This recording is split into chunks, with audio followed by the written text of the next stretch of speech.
You're listening to Independent TV 7. Don't forget to subscribe to our YouTube channel. And also don't forget to click on the bell icon to get more notifications. Thanks for watching.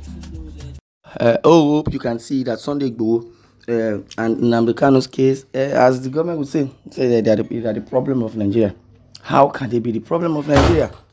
See what Nnamdi Kanu's lawyer said about Sunday Igboho as released. Nnamdi Kanu's special attorney, Ejimako, has responded to the release of Yoruba Nation agitator Sunday Igboho, the head of the indigenous people of Biafra, ԻΠޮB, Nnamdi Kanu. As previously reported by Hanedi Online, the Benin Republic government has released Igboho to Yoruba leaders, Professor Banji Akintoye. Now, Mr. Maxwell Adeleye, the communications secretary to Ilan Omodua Worldwide, confirmed this in a statement to News Online. The activist was released on Monday to Akintoye, a Yoruba leader and leader of Ilan Omodua, a worldwide umbrella organization of Yoruba self-determination groups, and Professor Wale Adeniro, a French language expert, deputy Alano of Ilan Omodua Worldwide. Reacting to the development, Ejimako stated via Twitter that the release of Sunday Igboho has shown that self-determination is not a crime. One, he demanded that the federal government of Nigeria and the court must reverse its injustice against Kanu. Also, according to him, the release of Igboho by Benin Republic has validated that the universal law that self-determination is neither a crime nor an extraditable offense. If it is, Igboho would have been extradited to Nigeria long ago. And if Nigeria fails to reverse its injustice to Nnamdi Kanu, its cause must face the consequences. They are still acting with impunity, and then let them continue. Because if care is not taken, they might face the wrath, because that is what it is. And now, Sunday Igboho, this case, they are saying medical or no medical. What is this? And what was it and what it is? We don't know yet, but as it is, we know that as time goes on, things will unfold itself gradually, and things will definitely correct itself. But notwithstanding, the constitution of Nigeria, I don't know either it's correct or not correct, but as it is, we believe that the Nigerian government are acting with impunity. It's a Sunday, and then on Sunday, Igboho. That's what they call him, as it is. We say, even if they like it or not, if Nigerian government likes it or not, they fail or not, it's none of anybody's business. Because of their selfish interests, they kept Sunday Igboho and Nnamdi Kanu so captive, and that is what it is. And Nnamdi Kanu's special attorney, Ejimako, also responded. And if he has responded like that, they should do the needful. That is what we think they should do. Just try and do the needful. So if Sunday Igboho and Nnamdi Kanu are not released, if Ejimako now is saying and has responded to the release of a Yoruba agitator Sunday Igboho, the head of the indigenous people of Biafra, ԻΠޮB, and also previously reported by the news agency, the Benin Republic government has released Sunday Igboho on medical grounds. That is what it is. So the activist was released on Monday to Akintoye, Professor Banji Akintoye. Professor Banji Akintoye, and also the leader of Ilan Omodua Worldwide umbrella organization of Yoruba self-determination groups, and Professor Wale Adeniro, a French language expert, deputy Alano of Ilan Omodua. That is what it is. According to him, the release of Igboho by Benin Republic has validated the universal law that self-determination is neither a crime nor an extraditable offense.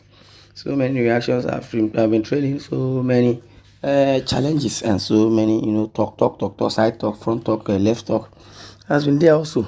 So you don't want to blame Nigerians.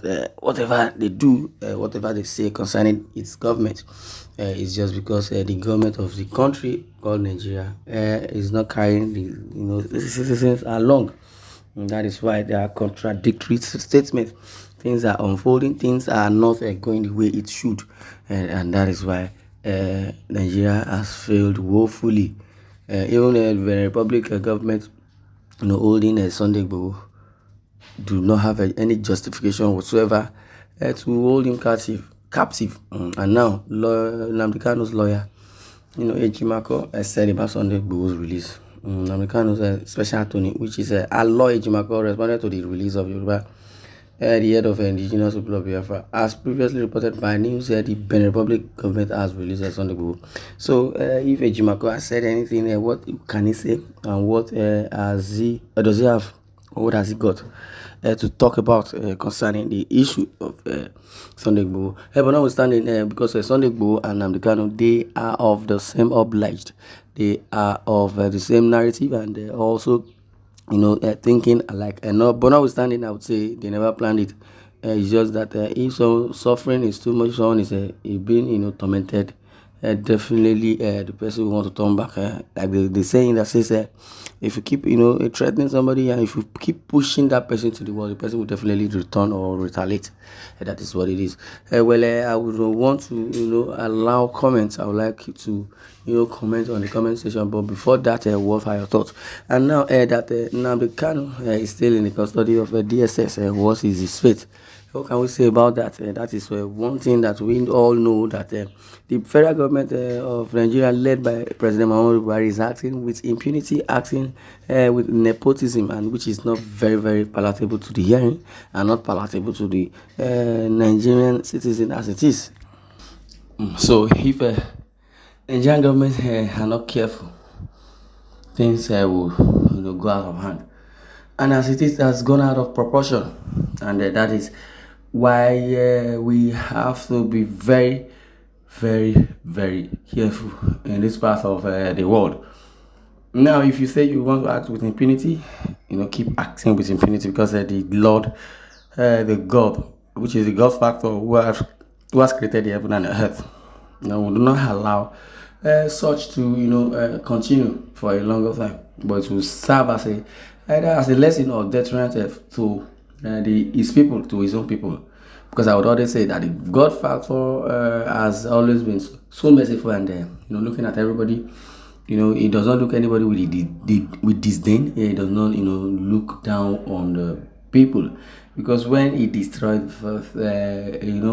first generation, he said he regretted, according to the Bible, that he would never destroy whatever he plants or whatever he creates.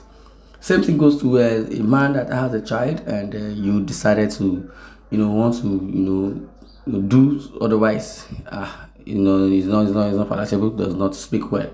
You to touch you from the bottom of your heart, even if that child is so very stubborn, you wouldn't want to do that. Well, that is what it is. So we in this part of the world, we are facing consequences, because I would say, if the righteous are there in a community, and the sinners are suffering from their sins, the righteous will partake. That is what it is. And the reason why the righteous will partake is just that the righteous has never admonished the sinner.